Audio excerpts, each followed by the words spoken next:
শুভ সকাল। একাদশ শ্রেণীর ব্যবসা শিক্ষা শাখার ছাত্রদের স্বাগত জানাই আমার অনলাইন সেশনে। আমি আপনাদের সায়ন স্যার যথারীতি আজকে ফিন্যান্স প্রথম পত্রের নতুন একটি অনলাইন ক্লাস নিয়ে হাজির হলাম।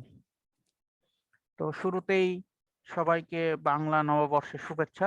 আমরা গতকাল থেকে বাংলার নতুন বর্ষ শুরু করেছি। তো সবাই চাবো যে আমরা এই নতুন বছর যাতে আমাদের ভালো যায়, সুস্থভাবে যায় এবং আমাদের যেই প্রাকৃতিক সমস্যা করোনা ভাইরাস সেটা যাতে এই বছর আমরা মুক্ত হতে পারি সেই আশাই ব্যক্ত করি। এবং একই সাথে মুসলিম ছাত্রদেরকে রোজার জন্য শুভকামনা, এবং যারা রোজা রাখছো তারা স্বাস্থ্যবিধি মেনে যথাযথভাবে রোজা রাখবে এবং রোজার যত নিয়ম কানুন আছে ফলো করবে। অযথা বাইরে ঘোরাঘুরি করার দরকার নেই। আর এখন তো আরো কঠিন লকডাউন যেটা সরকারিভাবে বলা হচ্ছে, তো আমরা চাইবো আসলে লকডাউনটা আমাদের জন্যই, আমাদের বেঁচে থাকার জন্যই গুরুত্বপূর্ণ। তো সেটা আমরা সচেতন নাগরিক হিসাবে আমরা বুঝবো, আমরা সেটা ফলো করব। তোমরা অনেকেই হয়তো বাইরে ঘোরাঘুরি করো, বন্ধুদের সাথে আড্ডা দাও, সেটা না করে আপাতত কিছুদিন ঘরে থাকো। আশা করি সবকিছুই ভালো হবে। তো আমরা আজকে মূলত আমরা আমাদের নতুন অধ্যায়, আমাদের যেটা আছে সর্বশেষ অধ্যায় ঝুঁকি ও মুনাফার হার, এই চ্যাপ্টারটির আলোচনা শুরু করব। মূলত এই চ্যাপ্টারটি আমাদের জন্য খুবই গুরুত্বপূর্ণ একটি চ্যাপ্টার। এই চ্যাপ্টার থেকে আমাদের বোর্ড পরীক্ষায় প্রশ্ন হয়ই সাধারণত। তো আমরা খুব গুরুত্ব সহকারে এই চ্যাপ্টারটি আলোচনাটা শুনবো এবং আমরা এই চ্যাপ্টারটা ফলো করব। এবং আমাদের ফিন্যান্সের ক্ষেত্রে অর্থের সময় মূল্য যতটা গুরুত্বপূর্ণ, ঠিক ঝুঁকি ও মুনাফার হার অর্থাৎ রিস্ক ও রিটার্ন এই চ্যাপ্টারটাও ততটাই গুরুত্বপূর্ণ। তো আমরা ফিন্যান্স নিয়ে যারা পড়াশোনা করব ভবিষ্যতে তাদের জন্য এই চ্যাপ্টারের গুরুত্বটা অপরিসীম, এবং বিজনেস করতে গেলেও আমাদের এই চ্যাপ্টারটার অবশ্যই আইডিয়া থাকতেই হবে। তো মূলত আমরা আজকে বিনিয়োগ ও ঝুঁকি মুনাফার কিছু থিওরিটিক্যাল প্রশ্ন এবং এখানে বিনিয়োগের সাথে মুনাফার হার কিভাবে বের করা হয়, নর্মাল একটা সূত্র সেটা দেখাবো, এবং ঝুঁকি সম্পর্কে কথা বলবো। এবং ঝুঁকি বেশ কিছু পার্সপেক্টিভে ঝুঁকিকে ভাগ করা হয়, তো সেই প্রকারভেদগুলো নিয়ে আজকে কথা বলবো। মূলত আজকে খুব বেসিক একটা ম্যাথ এবং বাকিটুকুন থিওরিটিক্যাল আলোচনা হবে। তো প্রথমত আমরা যদি চিন্তা করি বিনিয়োগ, অর্থাৎ আমরা যে বিজনেস করার জন্য কোথাও টাকা দিচ্ছি, কোথাও ইনভেস্ট করছি বা কোনো নতুন কিছু কিনছি সেটা, এবং সেই বিনিয়োগটা বা নতুন সেই আমার পকেট থেকে যে টাকাটা আমি খরচ করলাম তার জন্য কিন্তু আমি রিটার্ন চিন্তা করব, তাই না? দ্যাট ইজ মুনাফার হার। তো সাধারণ অর্থে বা তহবিল বিনিয়োগ করাকে আমরা করি মুনাফা পাওয়ার আশায়। আমরা যে কোনো বিজনেস করি বা যে কোনো জায়গায় টাকা দেই মুনাফার আশায়। বিনিয়োগ হতে প্রাপ্ত মোট নগদ সুবিধাকে আমরা মুনাফার হার বলবো। অর্থাৎ সেই বিনিয়োগটা আমাকে যে নগদ সুবিধাটা দিবে সেটাকে যদি আমরা পার্সেন্টেজ আকারে প্রকাশ করি তাহলে মুনাফার হার, আর যদি এটা টাকা আকারে প্রকাশ করি তাহলে সেটা মুনাফা। যে কোনো বিনিয়োগ হতে আমরা নগদ সুবিধা দুই ভাবে পাওয়া যায়, এক হচ্ছে লভ্যাংশের মাধ্যমে, দ্বিতীয় হচ্ছে অধিক মূল্যে শেয়ার বিক্রির মাধ্যমে। মূলত এই চ্যাপ্টারে আমরা কিন্তু শেয়ার রিলেটেড বিনিয়োগগুলো নিয়েই কথা বলবো। তো আমরা দুইটা ভাবে এই টাকাটা আসতে পারে আমার শেয়ারের। এক হচ্ছে শেয়ারটা যদি আমি কিনছি 50 টাকায়, বেচলাম 60 টাকায়, তো 10 টাকা বেশি, তো এই যে অধিক মূল্যে বেশি। এবং কোম্পানি যদি আমাকে বছর শেষে কোনো ডিভিডেন্ড প্রদান করে, 5% ডিভিডেন্ড দিল, 10% ডিভিডেন্ড দিল, সেটা লভ্যাংশ। তো এখানে আমি একটা উদাহরণ দিছি, জনাব জারিফ ফরচুন শু কোম্পানির প্রতিটি শেয়ার 150 টাকায় ক্রয় করেন এবং 1 বছর পর তা 200 টাকায় বিক্রি করেন। তাছাড়া শেয়ার প্রতিতে লভ্যাংশ পায় 3 টাকা। তার মানে কি, সেখানে 50 টাকা লাভ করছে এবং শেয়ারের প্রতি লভ্যাংশ পাইছে 3 টাকা। সেক্ষেত্রে তার মুনাফা কত হচ্ছে প্রতিটা শেয়ারে? টোটাল মুনাফা এখানে 50 টাকা আর এখানে 3 টাকা, টোটাল 53 টাকা। এখানে শেয়ার মূল্য বৃদ্ধি পায়, তার বিক্রি করে লাভ হয়েছে 50 টাকা, যেটাকে আমরা বলবো মূলধনী লাভ। তো পরীক্ষায় যদি সংজ্ঞা থাকে যে মূলধনী লাভ কাকে বলে, উদাহরণ দাও, সেক্ষেত্রে আমরা শেয়ারের ক্রয় মূল্য থেকে বিক্রয় মূল্য বেশি হলে আমরা যে লাভটা করি সেটাকেই আমরা মূলধনী লাভ বলবো। উদাহরণস্বরূপ একটা উদাহরণ তোমরা নিজেদের মতো করে দিবে। এখানে মোট মুনাফাকে প্রারম্ভিক বিনিয়োগ দ্বারা ভাগ করলে আমরা মুনাফার হার পাবো। তো এই যে একটা ফর্মুলাটা কিন্তু এখানে বলে দেওয়া হয়েছে, আমরা মোট যে মুনাফা করছি সেটাকে যদি আমরা বিনিয়োগ দ্বারা ভাগ করি, যেমন এখানে বিনিয়োগ সে কত করছিল, তার পকেট থেকে কত টাকা গেছিল 150, তাহলে 53 ডিভাইডেড বাই 150, এবং এটাকে যদি আমরা পার্সেন্টেজ ফরম্যাট অর্থাৎ 100 দিয়ে মাল্টিপ্লাই করি, তাহলে যে ফিগারটা পাবো সেটা হচ্ছে মুনাফার হার। তো মুনাফা ছিল 53 টাকা, তো পার্সেন্টেজ ফরম্যাটে নিয়ে গেলে সেটা হয়ে যাচ্ছে 33.33 টাকা, সরি 35.33 টাকা পার্সেন্ট বা 33 টাকা, অর্থাৎ 100 টাকায় আমি প্রায় 35 টাকার উপরে প্রফিট করতে পারবো। তো এই হচ্ছে আমাদের বিনিয়োগের সাথে মুনাফার একটা সম্পর্ক। সরি। তো অতএব কোনো বিনিয়োগ হতে একটি নির্দিষ্ট সময় পরে প্রাপ্ত আয় ও বাজার মূল্যের পরিবর্তনের সমষ্টি যখন বিনিয়োগের প্রারম্ভিক মূল্যে শতকরা হারে প্রকাশ করা হয়, তখন আমরা তাকে মুনাফার হার বলবো। অর্থাৎ যে সংজ্ঞাটা আমি একটু আগেও বললাম সেটাই একটু ইলাবোরেট করে এখানে লেখা, যে আমরা যে বিনিয়োগ হতে আমরা নির্দিষ্ট সময় পর প্রাপ্ত যে আয়, তখন আমরা যদি বাজার মূল্য পরিবর্তনের সাথে সাথে সেই সমষ্টিকে যখন বিনিয়োগের প্রারম্ভিক মূল্যে শতকরা হারে প্রকাশ করা হবে, তখন আমরা তাকে মুনাফার হার বলবো। তো এখানে আমাদের মুনাফা নির্ণয়ের সূত্রটা বা মুনাফার হার নির্ণয়ের সূত্রটা হচ্ছে এরকম, এবং এই সূত্রটা আমরা তখনই ইউজ করতে পারবো যখন আমার কেনার দাম বিক্রির দাম দেওয়া থাকবে। শেয়ারের বিক্রির মূল্য, শেয়ারের প্রথম প্রকৃত মূল্য যখন থাকবে তখন।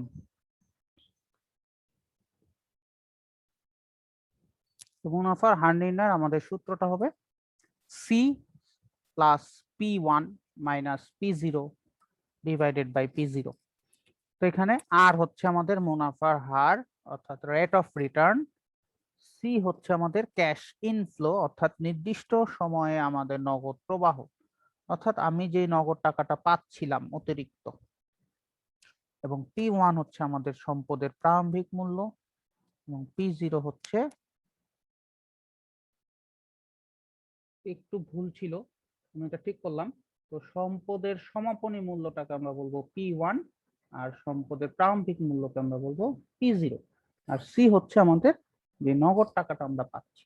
তো এই সি কে আমরা অনেক সময় ডি দ্বারা প্রকাশ করি, বন্ডের ক্ষেত্রে আমরা ডি লিখতে পারি বা আই লিখতে পারি, আর শেয়ারের ক্ষেত্রে আমরা সাধারণত সেটাকে সি দিয়েও প্রকাশ করতে পারি। অনেক বইতে ডি দিয়ে লেখে, অনেক বইতে আই দিয়ে লেখে। তো এখানে আমি একটা ম্যাথ করছি যে জনাব হাসান, এবং এই সূত্রটা আমরা কখন ইউজ করব আবারও বলতেছি আমি, যখন আমার শেয়ার বা বন্ডের প্রারম্ভিক মূল্য সমাপনী মূল্য দেওয়া থাকবে বা বিক্রির মূল্য ক্রয় মূল্য দেওয়া থাকবে তখন। তো 1 বছর পূর্বে সে আইসিবির একটি 110 টাকা মূল্যে শেয়ার ক্রয় করে। আইসিবির শেয়ারের বর্তমানে বাজার মূল্য 120 টাকা। প্রতিটি শেয়ার থেকে কোম্পানি 15 টাকা লভ্যাংশ প্রদান করেছে, দ্যাট ইজ লাভ, ডিভিডেন্ড অথবা ক্যাশ ইনফ্লো, যেটাই বলি সি বা আই বা ডি, যে কোনো। সিটার তিনটা নাম হতে পারে, সি, আই, ডি, এক এক বইতে এক এক নামে আছে। জনাব হাসান শেয়ারটি বিক্রি করে গত 1 বছরে তার বিনিয়োগ হতে মুনাফার হার কত হবে? প্রারম্ভিক মূল্য 110, যেটা আমরা কেনার দাম, ক্রয় মূল্যটাই মূলত শুরুর দাম, কারণ আমি আজকে যখন কিনবো আজকে থেকে আমার শেয়ারের শুরুর দাম, তাই না? আর বিক্রিটা হচ্ছে আমার শেষ দিনের দাম, তাহলে বিক্রয় মূল্য হচ্ছে আমাদের 120 টাকা, এবং শেয়ারটি আমি লভ্যাংশ দিছে আমাকে 15 টাকা, তাহলে আমার সি 15, এই যে 15 প্লাস 120 মাইনাস 110, এটা তোমরা, আমি এখানে এইভাবে লিখছি, তোমরা তোমাদের মতন করে প্রথমে সি পরে এটা এইভাবেও সাজাইতে পারো। তো এখানে তোমরা বাংলায় লিখবা, এখানে ইংলিশে আমি লিখছি, তোমরা বাংলায় ইউজ করবা, বাংলা ফন্ট ইউজ করে করবে। তো তাহলে আমরা পেয়ে যাব, এটা যেভাবে হোক, সি এর ভ্যালু বসাইলাম, P1 এর ভ্যালু বসাইলাম, P0 এর ভ্যালু বসাইলাম, এবং নিচেও আমাদের P0, এবং এটা অবশ্যই 100 দিয়ে মাল্টিপ্লাই, যেহেতু হার বের করতে হবে পার্সেন্টেজে যাবে। তো এখান থেকে আমরা 22.37, তোমরা অবশ্যই বাংলায় করবে, বাংলায় লিখবে, সূত্র ইংলিশে লিখে অ্যান্সারটা বাংলায় লিখবে। তো এইভাবে আমরা কিন্তু মুনাফার হার বের করব যখন আমাদের পরীক্ষার প্রশ্নে দেওয়া থাকবে শেয়ারের ক্রয় মূল্য বা শেয়ারের প্রারম্ভিক মূল্য বা বন্ডের প্রারম্ভিক মূল্য এবং বন্ডের সমাপনী মূল্য অথবা বন্ডের বিক্রয় মূল্য। তো এই হচ্ছে আমাদের একটা ফর্মুলা যেটার মাধ্যমে আমরা মুনাফার হার বের করতে পারি। তো এখন আমরা চলে যাব আমাদের আর অনিশ্চয়তা হতে ক্ষতি ঝুঁকিতে চলে যাব। এটা আমাদের দরকার নাই, আমরা ঝুঁকিতে চলে যাই। তো অনিশ্চয়তা হতে ক্ষতি সৃষ্টি হওয়ার সম্ভাবনাকেই মূলত ঝুঁকি বলে। অর্থাৎ বিভিন্ন অনিশ্চয়তা আমাদের লাইফে থাকে, তো সেখান থেকে যে ক্ষতিটুকুন আমরা সংখ্যাত্মক ভাবে প্রকাশ করতে পারি মূলত সেটাই ঝুঁকি। অর্থাৎ কোনো বিনিয়োগ হতে ভবিষ্যৎ রিটার্নের পরিবর্তনশীলতাকেই ঝুঁকি বলে। অর্থাৎ আমি যা চাই তার থেকে যদি কম মুনাফা হয় সেটাকে আমরা ঝুঁকি বলবো। অর্থাৎ প্রত্যাশিত মুনাফার হার অপেক্ষা প্রকৃত মুনাফার হার ভিন্ন হওয়ার সম্ভাবনাকেই ঝুঁকি বলা হয়। অর্থাৎ আমি আশা করতেছি যে আমি আজকে স্কোয়ারের শেয়ার কিনলে আমি 15% প্রফিট পাবো, বাট অ্যাকচুয়ালি আমি 10% প্রফিট পাইলাম। তো আমার এই পরিবর্তন কতটুকুন? 5%। আমার আশা ছিল 15%, পাইলাম 10%। তাহলে 5% যেই গ্যাপটা সেটাকে আমরা বলবো ঝুঁকি, বা সেটা হওয়ার যে চান্সটা সেটাকে আমরা বলবো ঝুঁকি। জনাব মান্নান বিবিএইচ কোম্পানি শেয়ার ক্রয় করেছে, তার প্রত্যাশিত মুনাফার হার 25%, সে আশা করতেছে 25% পাবে। 1 বছর পর দেখা গেল তিনি 20% মুনাফা করছে। তো এখানে তাদের মধ্যে ব্যবধান কত? প্রকৃত ও প্রত্যাশিতর মধ্যে 5% ব্যবধান বা বিচ্যুতি। বিচ্যুতি মানেই ব্যবধান আর কি। তো সেটাকে আমরা বলি ঝুঁকি। অর্থাৎ ঝুঁকি বলতে আমাদের আর্থিক ক্ষতি হওয়ার সম্ভাবনাকে বোঝানো হয়। তো এখন আমরা অনেক সময় ঝুঁকি আর অনিশ্চয়তাটাকে নিয়ে একটু কনফিউজড থাকি যে কোনটা ঝুঁকি কোনটা অনিশ্চয়তা। তো ঝুঁকি সৃষ্টি হয় অনিশ্চয়তা থেকে, অর্থাৎ অনিশ্চয়তারই একটা অংশ হচ্ছে ঝুঁকি। তারপরেও ঝুঁকি অনিশ্চয়তার মধ্যে প্রথমত কিছু পার্থক্য আছে। পরীক্ষার প্রশ্নে আসে অনেক সময় ঝুঁকি অনিশ্চয়তার মধ্যে পার্থক্য কি। প্রথমত, সব অনিশ্চয়তা ঝুঁকি নয়। অনিশ্চয়তা পরিমাপ করা যায় না, অন্যদিকে ঝুঁকি পরিমাপ করা যায়। ফার্স্ট ইম্পর্টেন্ট পার্থক্য, একটা লোককে যেটাকে পরিমাপ করতে পারবে সেটা হবে ঝুঁকি, আর যেটা পরিমাপ করা যাবে না সেটা হবে অনিশ্চয়তা। অপ্রত্যাশিত কোনো ঘটনা ঘটার আশঙ্কাই হচ্ছে অনিশ্চয়তা, কিন্তু অপ্রত্যাশিত কোনো ঘটনা ঘটার আশঙ্কা যেমন তা যদি জানা না থাকে তবে সেই অনিশ্চয়তাকে আমরা ঝুঁকি বলতে পারবো না। অর্থাৎ কত পার্সেন্ট অনিশ্চিত তাটা আমি যদি না বের করতে পারি বা কতটুকুন অনিশ্চয়তা আছে ভ্যালুতে বের করতে না পারি সেটা ঝুঁকি না।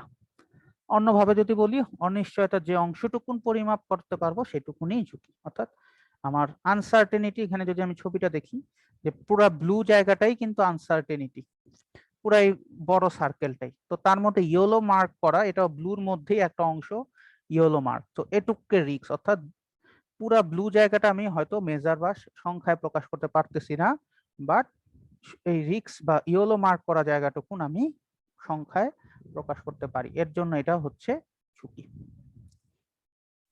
কিছু কিছু অনিশ্চয়তা আছে যা পরিমাপ করা যায় না, যেমন কোম্পানির প্রধান নির্বাহী বা এমডি বা যে কোনো একজন বড় এমপ্লয়ি উপরে পোস্টের, তার সে মারা গেলেন।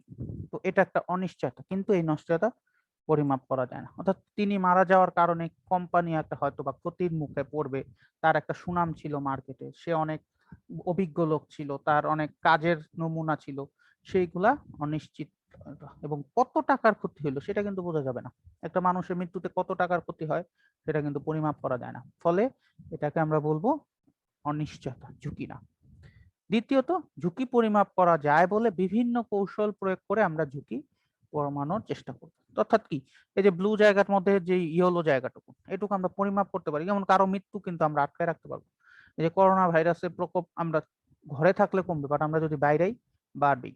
তো আমরা সেটাকে কমাইতে পারি সেই বিভিন্ন কৌশল ব্যবহার করা। আমরা কিন্তু একেবারে নির্মূল করতে হলে সবাইকেই ঘরে থাকতে হবে, তাই না? কিন্তু অনিশ্চয়তাকে আমরা বিভিন্ন কৌশল প্রয়োগ করেও কমানো বা পরিহার করা যায় না কিছু, আমি রাস্তায় বের হলে আমি জানি আমার কিছু জায়গায় অনিশ্চয়তা আছে। আমি যদি অ্যাক্সিডেন্ট হয়, এটা আমার হাত, হয়তো আমি অনেকটা চেষ্টা করব, তবে আমার কন্ট্রোলে নাও থাকতে পারে। ঘূর্ণিঝড় হবে, বন্যা হবে, এগুলা কিন্তু আসলে আমার হাতে কন্ট্রোলে নাই। এই যে কোভিড আসছে, সেটা কি আমার কন্ট্রোলে ছিল? আমরা কি কেউ যাইতে নিয়ে আসছি কোভিডকে? না, প্রাকৃতিক ভাবে আসছে, আমরা কেউ যাইতে আনি নাই। তো এটা অনিশ্চয়তা। তো এখান থেকে আমরা যেটুকু আমরা করতে পারি, যে পরিমাপ করতে পারতেছি যে আমরা আসলে যদি ঘরে থাকি তাহলে আমরা রিস্ক ফ্যাক্টরটা কমে যাচ্ছে। তো অনিশ্চয়তা এটা আছেই, এটা আমরাকে যেটুকুন আমরা পরিমাপ করতে পারতেছি, যে আমরা পুরোপুরি নির্মূল করতে তো এটাকে পারবো না, বাট যতটুকুন সাবধানে থাকতে পারি তাহলে আমাদের ইয়াটা কমে আসবে, মানে কি আক্রান্তের সংখ্যাটা কমে আসবে যদি ঘরে থাকি। তো দ্যাট ইজ রিস্ক। তো ঘূর্ণিঝড়ের কারণে কোনো দালান ভেঙে গেল, এটা ঘূর্ণিঝড় কোনো কোম্পানি নিয়ন্ত্রণে নাই, তাই সে এটা পরিহার করতে পারে নাই। তো ভবিষ্যতে কোম্পানি বিক্রয় কমে যাওয়া একটা ঝুঁকি। কোনো এখন কোভিড এর জন্য বিক্রি কমে যাবে, বিজনেস হবে না, এটা একটা ঝুঁকি। এটা আমি বিভিন্ন ভাবে ক্যালকুলেট করতে পারি, এটা আমি কমানোর চেষ্টা করতে পারি, বাড়া বেশি থাকলে সেটাকে কমানো আমার কন্ট্রোলে। ঘূর্ণিঝড় হইব এটা আমি আটকাতে পারবো না, বাট আমি আমার বিল্ডিংটা অনেক মজবুত করে করতে পারি, অথবা আমি আমার কারখানাটা অনেক মজবুত ভাবে করতে পারি, যাতে ঝড় বৃষ্টি বা ভূমিকম্প এগুলাতে সহনীয় হয়। ভূমিকম্প যাতে, বিভিন্ন স্টিল এখন অ্যাডভার্টাইজমেন্ট হয় যে সহনীয়, ওইটা আমি করতে পারি, কিন্তু বন্যাকে আমি আটকাতে পারবো না, ভূমিকম্পকে আমি আটকাতে পারি না। তো এই হচ্ছে মূলত ঝুঁকি অনিশ্চয়তার কথা। সহজ কথায়, যেটা অনিশ্চয়তার যতটুকুন আমি পরিমাপ করতে পারবো সেটুকুনি ঝুঁকি, এবং এটা আমি কি করতে পারবো? পরিহার করার জন্য বিভিন্ন ব্যবস্থা নিতে পারবো, বাট অনিশ্চয়তা পরিহার করা আমার পক্ষে সম্ভব না। তো এখন আমরা ঝুঁকির কিছু প্রকার ভেদে যাব, বাট তার আগে ওভারঅল ঝুঁকিকে আমরা দুইটা অংশের মাধ্যমে একটু দেখাবো। ঝুঁকির ধারণাকে আমরা বিনিয়োগের দৃষ্টিকোণ থেকেও আলোচনা করা যায়। তো প্রথমত একক ঝুঁকি, পোর্টফোলিওর প্রেক্ষিতে। তো একক ঝুঁকি মানে হচ্ছে যখন কোনো বিনিয়োগকারী শুধুমাত্র একটি প্রকল্প গ্রহণ করবে, একটি জায়গায় সে টাকা রাখবে, সে শুধুমাত্র তার 5 লাখ টাকা আছে, সে শুধুমাত্র স্কোয়ারই কিনলো, তো সেটা হবে একক। কোম্পানি বা সম্পদে বিনিয়োগ করে তখন তাকে যে ঝুঁকি বহন করতে হয় সেটা একক। অর্থাৎ আমি যদি শুধুমাত্র একটা কোম্পানির শেয়ার কিনি, তখন আমার ওই একটা কোম্পানিতেই ঝুঁকি শুধুমাত্র। যেমন তুমি যদি সকল টাকা দিয়ে আইসিবির শেয়ার কিনো, তবে সেটা একক ঝুঁকি। পোর্টফোলিও, পোর্টফোলিও আমরা ওয়ার্ডটা অনেক সময় শুনছি, অর্থাৎ আমি একটি প্রজেক্টে বা একটি শেয়ারে টাকা না কিনে আমি ডিফারেন্ট কোম্পানির শেয়ার যদি কিনি, সেট ইজ পোর্টফোলিও। তো যখন কোনো বিনিয়োগকারী ঝুঁকিপূর্ণ একাধিক প্রকল্প, কোম্পানি বা সম্পদে বিনিয়োগ করে, তখন আমরা তাকে পোর্টফোলিও বলবো। আমরা 3টা 4টা বিজনেস একসাথে নিব, 3টা 4টা সম্পদ একসাথে কিনবো, বা 3টা 4টা শেয়ার একসাথে কিনবো। Share is a kind of সম্পদ যে কিনতেছি আমার জন্য। তো পোর্টফোলিও, যেমন তুমি 12 লাখ টাকার বিসিএস এর শেয়ার কিনলা, তারপরে 5 লাখ টাকার ডিবিএইচ এর শেয়ার কিনলা, 3 লাখ টাকার এসিআই ফর্মুলা ও শেয়ার কিনলা 4 লাখ টাকা। তাহলে কি করলা? তোমার 12 লাখ টাকা তুমি 3 জায়গায় রাখলা। তো এটাকে বলবো আমরা পোর্টফোলিও বিনিয়োগ। প্রতিটি বিনিয়োগের সাথেই ঝুঁকি জড়িত, কিন্তু পোর্টফোলিও গঠনের অন্যতম উদ্দেশ্য হচ্ছে ঝুঁকি হ্রাস। কিভাবে ঝুঁকিটা হ্রাস? তো কোনো কারণে সাপোজ দেখা গেল ডিবিএইচ 3 লাখ টাকার যে শেয়ার সেটা লসে যাচ্ছে, দেখা গেল এসিআই ফর্মুলা ভালো যাচ্ছে, তাহলে কি? তো ডিবিএইচ এর লসটা তোমার এসিআই লসটা থেকে কাভার করে ভালো রাখতেছে। আমাদের ক্ষেত্রে এরকম হয়, আমাদের পড়াশোনার ক্ষেত্রে হয়। আমি হয়তো বাংলায় একটু খারাপ করলাম, অথবা আমি ফিনান্সে ভালো করলাম, তাহলে আমার গ্রেডটা ওভারঅল ভালোই আসবে। যেমন বাংলায় দেখা গেল আমি সাপোজ 3 পাইলাম গ্রেডে, আর ইয়াতে দেখা গেল 5 পাইলাম, সাপোজ ফাইন্যান্সে আমি 5 পাইলাম, তাহলে কত হচ্ছে আমার ওভারঅল? 4। এভারেজ করলে 4 হচ্ছে, তাই 5 আর 3 8 ডিভাইডেড বাই 2 4। তাহলে আমার বাংলার খারাপটা আর ওইটার ভালোটা মিলে একটা স্ট্যান্ডার্ড হয়ে গেল, তাহলে আমার ঝুঁকি হ্রাস পাইলো। ঠিক আছে? তো কোনো একটা কোম্পানি খারাপ গেল, তখন আমার আরেকটা কোম্পানি আমাকে ভালো রাখবে। তো সাধারণত আমরা শেয়ারে বিনিয়োগের ক্ষেত্রে আমাদের, যদি শেয়ার যারা নিয়ে কাজ করে তারা বলে আমাদের একটা অ্যাকাউন্টে বা একটা লোকের তার অ্যামাউন্ট থেকে মোটামুটি 5টা শেয়ার রাখা উচিত। তার মধ্যে কিছু 2-1টা থাকবে খুব ঝুঁকিপূর্ণ, যেটাতে হয়তো বা রিস্ক বেশি, অর্থাৎ আয় বেশি দেয় কিন্তু না দেওয়ার চান্সও বেশি, সেরকম 2-1টা থাকবে সমান রিস্ক, অর্থাৎ সুনাম মার্কেটে আছে যারা খুব কম ঝুঁকিপূর্ণ এরকম, আর একটা মাঝামাঝি স্ট্যান্ডার্ড রিস্ক। তো এরকম মিলায় আমরা একটা পোর্টফোলিও বানাবো, যেখানে হাই রিস্কের কিছু শেয়ার থাকবে, যেখানে কম রিস্কের কিছু শেয়ার থাকবে, যেখানে মিডিয়াম রিস্কের কিছু শেয়ার থাকবে। এরকম 5টা বা 6টা কোম্পানি ছোট বিনিয়োগকারীর ক্ষেত্রে রাখলে সে মোটামুটি একটা প্রফিট করতে পারে। কখনোই আমরা একটা ঝুঁকি নিব না, কারণ সে যদি খারাপ করে তাহলে আমার পুরাই লস। তো সেজন্য আমরা ঝুঁকিকে ডাইভার্সিফাই করার জন্য পোর্টফোলিও গঠন করব। তো এখন কোম্পানির পার্সপেক্টিভে বা ঝুঁকিকে আমরা বেশ কয়েকটা ভাগে ভাগ করি। তো প্রথমত আমরা কোম্পানি ঝুঁকি বের করছি। আমরা যদি ভাগ করা শুরু করি তাহলে প্রথমে আমরা পাচ্ছি কি কোম্পানি ঝুঁকি। এটা আমরা মূলত দৃষ্টিকোণ থেকে দেখতেছি হচ্ছে ঝুঁকি পরিহার বা হ্রাস করার দৃষ্টিকোণ থেকে। তো আমরা ঝুঁকি যদি কমাইতে চাই সেই ক্ষেত্রে আমরা ঝুঁকিকে কয়েকটা ভাগে ভাগ করছি, মূলত 3টা ভাগ। তো প্রথমত হচ্ছে কোম্পানি রিস্ক। যে ঝুঁকি বিশেষ করে কোনো কোম্পানি বা ব্যবসা প্রতিষ্ঠানের সাথে সম্পর্কিত তাকে আমরা কোম্পানি ঝুঁকি বলি। যেমন কোনো গার্মেন্টস ফ্যাক্টরিতে শ্রমিক ধর্মঘটের ফলে উৎপাদন ব্যাহতর ফলে যে ক্ষতি হবে তা শুধুমাত্র গার্মেন্টস কোম্পানিকেই প্রভাবিত করে, অর্থাৎ একটা কোম্পানি বা গার্মেন্টস ওই সেক্টরটাতেই সমস্যা, বা ওই একটা গার্মেন্টস, আমি আজকে দেশবন্ধু গার্মেন্টস কিনলাম, দেশবন্ধু গার্মেন্টসে কোনো কারণে ঝামেলা হয়ে, সেক্ষেত্রে ওই কোম্পানিতেই প্রবলেম, অন্য কোনো কোম্পানিতে কিন্তু প্রবলেম হচ্ছে না, তো অন্য কোনো গার্মেন্টস এর প্রভাব নাই। তো কোম্পানি ঝুঁকি পরিহার করা যায়। তো অনেক সময় এটাকে আমরা পরিহারযোগ্য ঝুঁকি বলি, অর্থাৎ কোম্পানি চাইলে হয়তোবা এগুলা মেটিকেট করতে পারে, আমি চাইলে ওই কোম্পানির শেয়ার বেচে দিতে পারি, তাহলে এটা চাইলে পরিহার করা সম্ভব। আমরা কাস্টমাররা বা আমরা শেয়ার হোল্ডাররা বা বিনিয়োগকারীরা বা ব্যবসায়ীরা চাইলে সেটা পরিহার করতে পারি। তো এই ঝুঁকিকে এর জন্য আমরা অনেক সময়, যেহেতু পোর্টফোলিও গঠনে মোট ঝুঁকির যে অংশ পরিহার বা হ্রাস করা সম্ভব তাকে আমরা পরিহারযোগ্য বা ডাইভার্সিফেবল ঝুঁকি বলি। তো কোম্পানি ঝুঁকির আরেকটা নাম পরিহারযোগ্য ঝুঁকি। যেমন এটা কি কি কারণে হইতে পারে: অদক্ষতা, মামলা, অবরোধ, অসফল বাজারজাতকরণ কর্মসূচি, যা শুধুমাত্র বিশেষ একটি কোম্পানি, একটা কোম্পানি কোনো কারণে খারাপ যাচ্ছে। যেহেতু একটি ঘটনাসমূহ দৈব, তাই বৈচিত্র্যায়নের মাধ্যমে এই ঝুঁকি পরিহার করা যায়। আমরা যেহেতু 4টা-5টা কোম্পানিতে ইনভেস্ট করব, তো কোনো কারণে যদি আজকে দেশবন্ধু খারাপ যায়, অথবা আমার কাছে ভ্যাকসিনকো শেয়ার আছে, ভ্যাকসিনকো ভালো হইলে আমার অতটা রিস্ক থাকবে না, আমার রিটার্নে অতটা ইম্প্যাক্ট পড়বে না। এটা হচ্ছে কোম্পানি ঝুঁকি। দেন বাজার ঝুঁকি, যেটা ওভারঅল পুরা মার্কেটে ইম্প্যাক্ট। যেমন আমাদের এখনকার অবস্থা, করোনা ভাইরাস বা কোভিড এর কারণে আমাদের সবই বন্ধ মোটামুটি। তো এটা ওভারঅল পুরা ইকোনমিতে ইম্প্যাক্ট। আমি যেই কোম্পানির শেয়ারই কিনি তারা কিন্তু কোনো সবারই একই ধরনের অবস্থা থাকবে। তো ঝুঁকি, আর্থিক অবস্থার পরিবর্তন, সরকারি নীতির পরিবর্তন, রাজনৈতিক অস্থিরতা ইত্যাদির কারণে যা কিনা কোম্পানির নিয়ন্ত্রণের বাইরে, এটা কোম্পানি কন্ট্রোল করতে পারে না। সরকারি কোনো পরিবর্তন আসছে, এটা কোম্পানির পক্ষে সম্ভব না চেঞ্জ করা। করোনা ভাইরাস আসছে, এটা কোনো কোম্পানির পক্ষে সম্ভব না ঠিক রাখা। ঠিক আছে, বৈশ্বিক কোনো সমস্যা হইলে তখন, বা পুরা দেশের সমস্যা হইলে তখন সেটা ব্যবসায়ী পারবে না ঠিক করতে। তো সেই ঝুঁকিটাকে আমরা বলবো বাজার ঝুঁকি বা মার্কেট রিস্ক। বাজার ঝুঁকি প্রায় সকল ফার্মকে প্রভাবিত করে।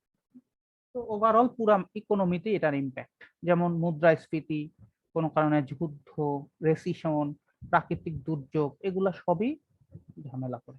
যেহেতু বেশিরভাগ ফার্মের শেয়ারের মূল্য এইসব ফ্যাক্টর সমূহের মাধ্যমে নেতিবাচকভাবে প্রভাবিত হয়, তাই বৈচিত্র্যায়নের মাধ্যমে বাজার ঝুঁকিকে পরিহার করা যায় না।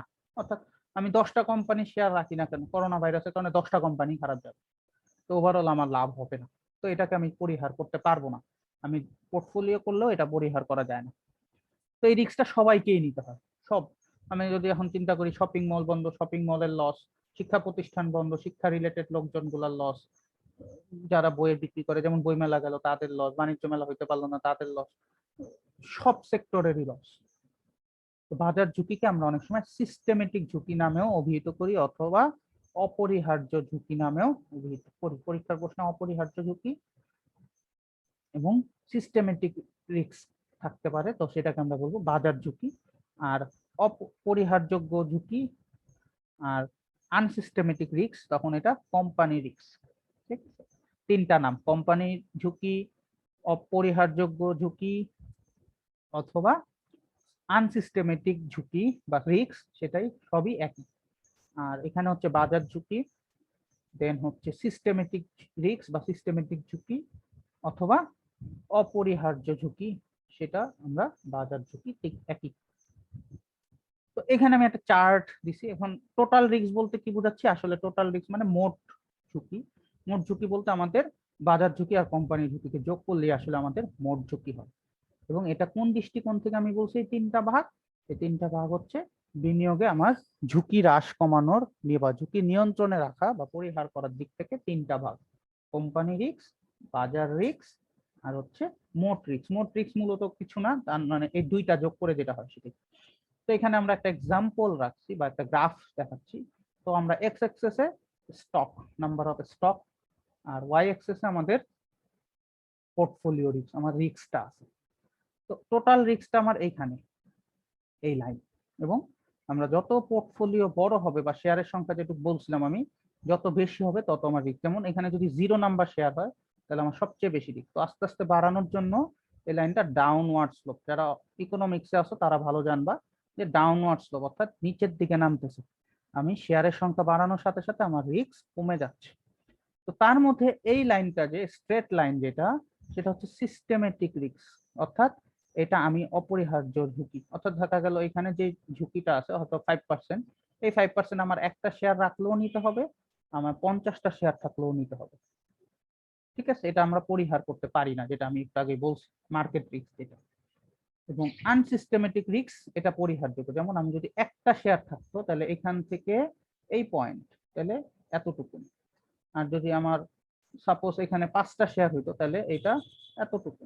তার মানে আনসিস্টেমেটিক রিস্কটা কিন্তু আমি আমার শেয়ার সংখ্যা বাড়ানোর সাথে সাথে কমায় ফেলতে পারছি, বাট সিস্টেমেটিক রিস্কটা আমি কমাইতে পারবো না। আমি কি কি কমাইতে পারি পোর্টফোলিও করলে, আমি টোটাল রিস্ক কমাইতে পারি, আনসিস্টেমেটিক রিস্ক কমাইতে পারি, বাট সিস্টেমেটিক রিস্কে আমার কোনো কন্ট্রোল থাকে না।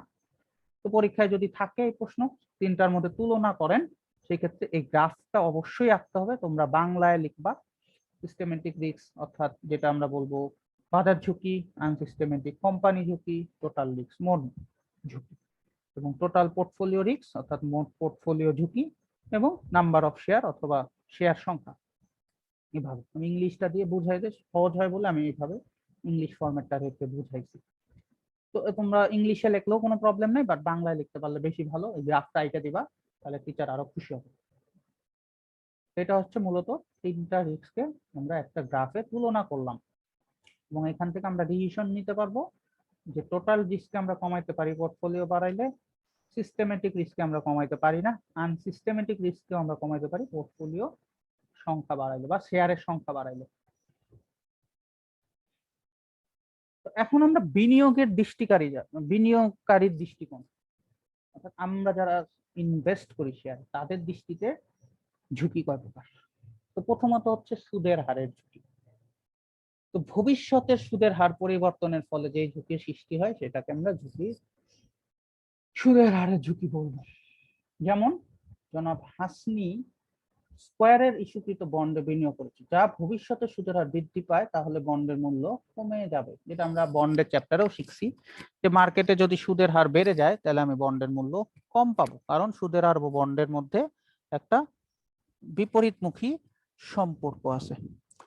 তো সুতরাং ভবিষ্যতের সুদের হার বৃদ্ধির ফলে সম্পত্তির মূল্য হ্রাস পায়, এতে করে আর্থিক ক্ষতি হয়ে থাকে এবং তাকে আমরা সুদের হারের ঝুঁকি বলি। অর্থাৎ ইন্টারেস্ট রেট যদি কমে যায় তাহলে লোকজন বন্ডে ইনভেস্ট করা কমায় দিবে, তো আমাকেও কিন্তু কম টাকাই দিবে। আবার যদি বেড়ে যায় সেক্ষেত্রে উল্টাটা হয়ে যাবে।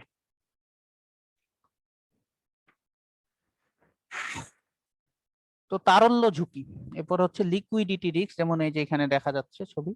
তো বিনিয়োগের সিকিউরিটি সমূহ নগদ অর্থে রূপান্তর করতে যে আর্থিক ক্ষতি সৃষ্টি হবে তাকে তারল্য ঝুঁকি বলে। অর্থাৎ বিনিয়োগকারী নগদ অর্থের প্রয়োজন হলে সে কি করবে, শেয়ারগুলি বিক্রি করবে। অর্থাৎ তোমার কাছে এখন ধরো স্কয়ারে 5 লাখ টাকা শেয়ার আছে, তোমার নগদ টাকা দরকার, তুমি হঠাৎ করে সেটা শেয়ারে বিক্রি করে, শেয়ারগুলা বিক্রি করে নগদ টাকা করবে। এখন যদি এমন হয় যে স্কয়ারে শেয়ার তুমি কিনছিলা 20 টাকা করে, এখন তোমাকে 15 টাকায় বিক্রি করে দিতে হবে, তাহলে এটা তোমার তারল্য ঝুঁকি, কারণ তোমার এখন দরকার টাকা, তো তখন তুমি অনেক সময় লসও হলেও বিক্রি করে দিতে হয়। তো বিনিয়োগকারীরা ক্রয়কৃত শেয়ারের ক্রয় মূল্যের চেয়ে বেশি হলে বিক্রয় করতে চায়, কিন্তু শেয়ার বাজার যদি কোনো কারণে মন্দা হয় এবং অনেক পরিস্থিতি দেখা দেয়, তখন তোমাকে ক্রয় মূল্যের চেয়ে কম দামে বিক্রি করতে হয়। যেমন বাংলাদেশে আমাদের শেয়ার হোল্ডাররা এইসব কারণে অনেক সময় আমরা চিল্লাচিল্লি করে আন্দোলন করে, কারণ শেয়ারের দাম কমে যায়, মার্কেট খারাপ হয়ে যায় বা তারা বেশি দামে কিনে। তো এই যে ক্ষতিটা, সেই ক্ষতিটাকে আমরা বলবো তারল্য ঝুঁকি। বাজারের আকার গভীরতা যত বেশি হবে তারল্য তত বেশি হবে এবং তারল্য ঝুঁকি তত কম হবে। অর্থাৎ বাজার যত ম্যাচিউরড মার্কেট, যেমন আমরা যদি চিন্তা করি বাংলাদেশের মার্কেটটা ম্যাচিউরড না, শেয়ার মার্কেট, এখানে অনেক গুজবে চলে, তাই বিনিয়োগকারীকে গুজবে কান দিলে এই তারল্য ঝুঁকিটা বেশি। দেন বিনিময় হারের ঝুঁকি। অনেক সময় বিনিয়োগকারী যখন বিদেশি সিকিউরিটিজ বন্ড ক্রয় করে, আমরা যেমন ঢাকায় বসে কিন্তু আমরা আমেরিকার অ্যাপেলের শেয়ার কিনতে পারি, ঠিক আছে? তো এইটা কিন্তু বৈদেশিক মুদ্রায় কিনতে হয়। তো তখন এটা যদি ডলারের রেট চেঞ্জ হয়, সেই সময় আমার একটা ঝুঁকি থাকে। সাপোজ তুমি আজকে ডলার কিনছো 100 টাকা করে, ধরো তুমি ঘুরতেই গেলা, সাপোজ আমরা শেয়ারের নর্মাল চিন্তা করি, যদি তুমি আমেরিকায় ঘুরতে গেলা, $100 কিনলা 80 টাকা করে ডলার। তো তুমি ঘুরে আসলে আমেরিকা থেকে, তুমি দেখা গেল $20 তোমার কাছে রয়ে গেছে, তো তুমি 80 টাকা করে কিনছিলা। এখন বেচতে যায় দেখো এটার দাম তোমাকে দিতে চায়, তুমি ক্যাশ টাকা টাকা করতে চাইতেছো, মানে ডলার নিয়ে গেছিলা, কিছু অবশিষ্ট আসছে, এখন এই ডলার তুমি ভাঙা টাকা করবা, তো তোমাকে বলতেছে 75 টাকা। তার মানে তুমি কিনছিলা ডলারটা কিন্তু 80 টাকা করে, এক একটা ডলার 80 টাকা দিয়ে কিনছিলা। বাট এখন তুমি যখন বিক্রি করতে গেলা 1 মাস পর ঘুরে আইসা, তখন তোমাকে 75 টাকা অফার করতেছে, তাহলে তোমার 5 টাকা অটোমেটিক্যালি লস, রাইট? তো এই ঝুঁকিটাকে আমরা বলবো বিনিময় হারের ঝুঁকি। স্কয়ার ফার্মা যদি যুক্তরাষ্ট্রের কোনো কোম্পানির $10,000 সিকিউরিটিজ 82 টাকায় সমান $1, অর্থাৎ 82 টাকা রেটে যদি $1 কেনে এবং 3 মাস পরে সেটা 87 টাকা ডলারের বিনিময় হারে উক্ত সিকিউরিটিজ বিক্রি করে, তাহলে তার আয় বাড়বে। কারণ সে কিনছিল কত টাকায়? 82 টাকায়, তাহলে 82 টাকায় সে বিনিয়োগ করছিল, তাহলে সে কিনছিল 8,20,000, কিন্তু ডলারের দাম বেড়ে যাওয়ায় তাহলে এখন সে সেটা বিক্রি করতে পারতেছে কত টাকায়? 8,70,000, তার মানে 50,000 লাভ। কিন্তু উল্টা কেস যদি হয়, যদি ডলারের দাম কমে গেল, সেক্ষেত্রে আর্থিক ক্ষতি, যেটা আমি বলছিলাম 82 জায়গায় যদি এটা 80 হয়ে যেত, তাহলে কি তো 80, তার মানে 8 লাখ, তাহলে 8 লাখ, তাহলে 20,000 টাকা লস। এটাকে আমরা বলবো ঝুঁকি। অর্থাৎ এখানে লাভও হতে পারে, লস হতে পারে। লাভ, ঝুঁকি নিলে যে সবসময় লস হবে তা না, লাভও হতে পারে। তো ক্রয় ক্ষমতার ঝুঁকি, মুদ্রাস্ফীতি হারের পরিবর্তনের কারণে আমরা যদি আর্থিক ক্ষতি হলে তাকে আমরা ক্রয় ক্ষমতার ঝুঁকি বলবো। সাধারণত মুদ্রাস্ফীতির হার বেড়ে গেলে দ্রব্যমূল্য বৃদ্ধি পায়। মার্কেটে সে টাকা বেশি চলে আসলো, জিনিসের দাম বেড়ে যাবে। জিনিসের দাম বেড়ে গেলেও মানে কি, লোকজন কম কিনবে, কারণ মুদ্রাস্ফীতির সাথে ক্রয় ক্ষমতার বিপরীতমুখী সম্পর্ক। যে এখন 5%, অর্থাৎ 100 টাকাটা অটোমেটিক্যালি 5 টাকা বাইরা 105 টাকা হয় মুদ্রাস্ফীতিতে, এটাই বলে। বাট এখন সেটা বাইরা 8 টাকা হয়ে গেল, তাহলে কি তুমি হয়তোবা আগে 100 টাকার জিনিস 105 টাকা হয়েছে, তুমি নর্মালি কিনা নিয়ে আসতেছো, বাট মুদ্রাস্ফীতি এখন 8%, তাহলে 100 টাকার জিনিস কি 8% বাড়ছে, অর্থাৎ 8 টাকা বাড়ছে, কিন্তু তোমার ইনকাম তো আর ওইভাবে বাড়ে নাই। তো তখন কি, এখন 100 টাকা জিনিসটা কিনতে 8 টাকা বেশি দিতে হচ্ছে, মানে 108 টাকা। তুমি 5 টাকা পর্যন্ত দিতে পারতা, বাট 8 টাকা, আরো 3 টাকা বেশি যাচ্ছে, এর জন্য তুমি কেনা কমায় দিবা, তোমার ক্রয় ক্ষমতা বাড়বে না, কারণ তোমার ইনকাম ওই রকমই আছে। তো তার মধ্যে বিপরীত সম্পর্ক, তার মানে মুদ্রাস্ফীতি যদি বাড়ে লোকের ক্রয় ক্ষমতা কমে যায়। তো এটার একটা প্রভাব আছে, মুদ্রাস্ফীতির কারণে মূল্য স্তরে পরিবর্তনের সাথে সাথে আমাদের ক্রয় ক্ষমতার ঝুঁকিও কমে যাবে বা ক্রয় ক্ষমতা কমে যায়। পরিবর্তন হলে তাকে আমরা মূলত ক্রয় ক্ষমতার ঝুঁকি বলবো, অর্থাৎ মুদ্রাস্ফীতি বাড়ার সাথে সাথে যেটা হয়। ওকে, তো আমাদের আজকের লেকচারটা এখানেই শেষ করব। তো আমরা যেটা ছিলাম সেখানে একটু শেষ করি, যে আরিফ 1 বছর আগে AZZ কোম্পানির একটি বন্ড কিনে এবং যার বাজার মূল্য, ক্রয় মূল্য ছিল 1,000 বা লিখিত মূল্য বাজার মূল্য ছিল 1100, এবং বন্ড হতে 100 টাকা সে সুদ পাইছে। তো এটা তোমরা আই দিয়ে, সি দিয়ে, ডি দিয়ে, সি এটাকে আই দিয়ে লেখা যায় যেহেতু সুদ ইন্টারেস্ট, তো আই দিয়ে লিখতে পারো। শেয়ারের ক্ষেত্রে আমরা সি অথবা ডি লিখতে পারি। তো বন্ডটি বিক্রয় করে 1 বছরে মুনাফা হওয়ার কথা, এটা আসলে আমরা অঙ্ক একটা করলাম সেটাই। এবং বাজার ঝুঁকি কেন পরিহার করা যায় না, যেটা আমি আসলে অনেকক্ষণ আলোচনা করছি, সেটা ব্যাখ্যা করবা। চাইলে অনেকে গ্রাফটাও আঁকতে পারো, গ্রাফটা একে বুঝাইতে পারো যে বাজার ঝুঁকিটা কি। তো সবাইকে ধন্যবাদ, সবাই ভালো থাকো, সুস্থ থাকো এবং ক্লাসগুলো নিয়মিত করে যাও। আমরা হয়তো 2-1 দিনের মধ্যেই একটা 2-1টা ক্লাস, 2-1 দিন না, 2-1টা ক্লাস পর হয়তো জুম ক্লাসে যাব এবং আরো হয়তো বা 3টা-4টা লেকচার হয়ে গেলে আমাদের এই চ্যাপ্টার শেষ এবং একই সাথে সিলেবাস কমপ্লিট হয়ে যাবে আমাদের ইয়ার ফাইনালের বা পুরা ফার্স্ট ইয়ারের আর কি। তো সবাইকে অসংখ্য ধন্যবাদ, সবাই খুব ভালো থাকবে।